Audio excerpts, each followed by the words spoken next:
लोग आक्रोशित हैं, राजनीतिक दल काफ़ी बवाल कर रहे हैं और इस मामले में सरकार की कार्रवाई पर लोगों की नज़रें टिकी हुई हैं।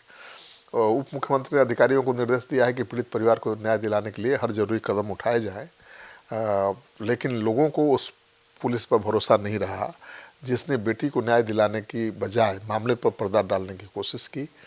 और राजनीतिक दल इस मामले की सीबीआई जांच की मांग भी कर रहे हैं, परिवार वाले भी कर रहे हैं। विधानसभा के सत्र में इस मामले को लेकर विपक्ष सरकार को घेरने की कोशिश भी करेगा। मुझे लगता है कि मामला काफ़ी तूल पकड़ने वाला है, क्योंकि 20 दिन तो हो गए इस मामले को और अभी तक वो आग धधक रही है, तो पुलिस को जवाब देते बन नहीं रहा है। पनोरमा ग्रुप, जो सोचता है वो करता है, आपके अपने सपनों का आशियाना। नीट छात्रा मौत मामले में एक्शन में सम्राट चौधरी, डीजीपी और एडीजी सीआईडी तलब।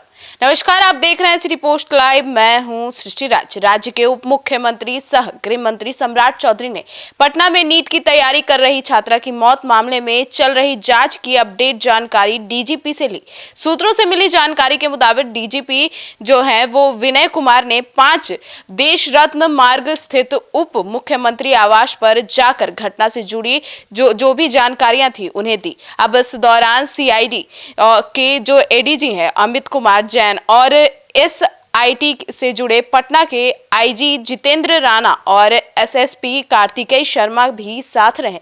अब पूरे मामला क्या रहा, इस दौरान क्या क्या हुआ, इसके ऊपर विस्तार से जानकारी देने के लिए हमारे साथ मौजूद हैं chief editor Shrikant Pratyush sir. NEET छात्रा मौत मामले को लेकर पुलिस की बड़ी फजीहत हुई है और सम्राट चौधरी ने डीजीपी को भी तलब किया है। बिल्कुल, पुलिस बहुत फजीहत हो रही है, अभी हुई नहीं है, क्योंकि पुलिस ने ऐसा कुछ किया जिसको लेकर ये शंका जताई जा रही है कि मामले पर पर्दा डालने की कोशिश की गई, मामले को हसप करने की कोशिश खुद पुलिस ने की और इसीलिए सवाल के घेरे में है पटना पुलिस।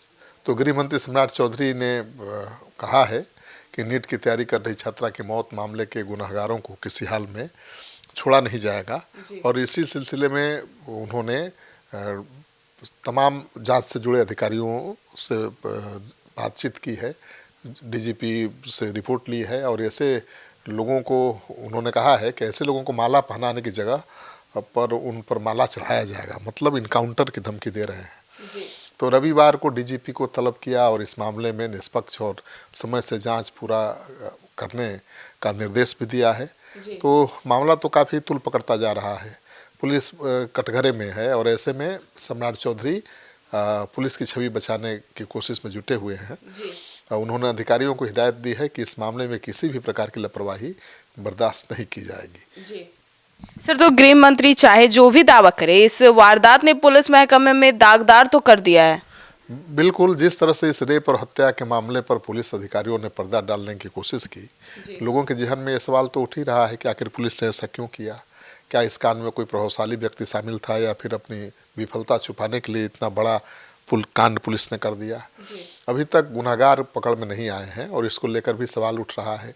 परिजन भी जांच से संतुष्ट नहीं है और अब तीसरी एजेंसी भी जांच में शामिल हो गई है। जी सर, तो ये तीसरी एजेंसी कौन सी है और क्या है? देखिए, नीट छात्रा के रेप केस में 10 दिन में तीसरी जांच एजेंसी की एंट्री हुई है और पहले लोकल पुलिस जांच कर रही थी। क्या खेल किया आपको पता ही है। मामले ने जब तूल पकड़ा तो एसआईटी बनी। एसआईटी की जांच में बड़ी कमियां सामने आ रही हैं और अब सीआईडी को जांच हैंडओवर करने की तैयारी चल रही है। तो एफएसएल की रिपोर्ट में साफ है कि छात्रा के अंडरगारमेंट्स पर स्पर्म मिला है, मतलब उसके साथ रेप हुआ है। और ऐसे में डीजीपी को सौंपी गई बेसिक रिपोर्ट में भी एसआईटी की कई खामियां सामने आई हैं और छात्रा के साथ रेप किसने किया, यह घटना कहाँ घटी, हॉस्टल में या हॉस्टल के बाहर, कपड़े पर लगा स्पर्म किसका है, सीआईडी को अब इन तमाम सवालों का जवाब ढूंढना होगा। तो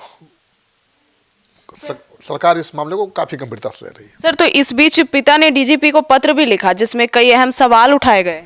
बिल्कुल, गर्ल्स हॉस्टल में ये कांड हुआ कि कहाँ हुआ, पुलिस कैसे जांच कर रही है, इसको लेकर पिता ने डीजीपी को पत्र लिखा है और कई बड़े सवाल उठाए हैं।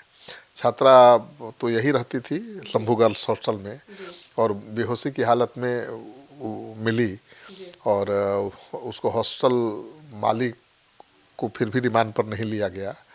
यहाँ तक कि संचालक, स्टाफ और केयर टेकर से भी सख्ती से पूछताछ नहीं की गई और जो उसका बेडशीट था जिस पर छात्रा ने वोमिट किया था या उसको धुलवा करके पुलिस ने एफएसएल के लिए भेजा, जबकि कायदे से उसको यथास्थिति में भेजना चाहिए था। तो कई सवाल उठ रहे हैं कि क्या इस पर पर्दा डालने की पुलिस ने कोशिश की, सीसीटीवी फुटेज में क्या है अभी तक पुलिस ने उजागर नहीं किया है और परिवार के लोगों का आरोप है कि पुलिस सही दिशा में जांच नहीं कर रही है, उसके परिजनों पर माने उनको ही परेशान कर रही है, उनको ही शक की निगाह से देख रही है। तो उनका कहना है कि हमारी बेटी मरी है और हम ही पुलिस के निशाने पर हैं। तो ये मामला बहुत तूल पकड़ने वाला है, राजनीतिक तूल भी पकड़ने वाला है, क्योंकि विधानसभा का सत्र शुरू होने वाला है और ये मामला पूरा राजनीतिक बवाल मच चुका है। हाँ, पटना में छात्रा की मौत का मामला जब से सामने आया है लोग आक्रोशित हैं, राजनीतिक दल काफ़ी बवाल कर रहे हैं और इस मामले में सरकार की कार्रवाई पर लोगों की नज़रें टिकी हुई हैं। उप मुख्यमंत्री ने अधिकारियों को निर्देश दिया है कि पीड़ित परिवार को न्याय दिलाने के लिए हर जरूरी कदम उठाए जाएं, लेकिन लोगों को उस पुलिस पर भरोसा नहीं रहा जिसने बेटी को न्याय दिलाने की बजाय मामले पर पर्दा डालने की कोशिश की और राजनीतिक दल इस मामले की सीबीआई जांच की मांग भी कर रहे हैं, परिवार वाले भी कर रहे हैं। विधानसभा के सत्र में इस मामले को लेकर विपक्ष सरकार को घेरने की कोशिश भी करेगा। मुझे लगता है कि मामला काफ़ी तूल पकड़ने वाला है, क्योंकि 20 दिन तो हो गए इस मामले को और अभी तक वो आग धधक रही है, तो पुलिस को जवाब देते बन नहीं रहा है। सरकार कैसे जवाब देगी विधानसभा में, ये सबसे बड़ा सवाल है। जी, तो सुना आपने, तो अब इस पर आपकी क्या राय है कमेंट सेक्शन में जरूर बताइएगा। धन्यवाद।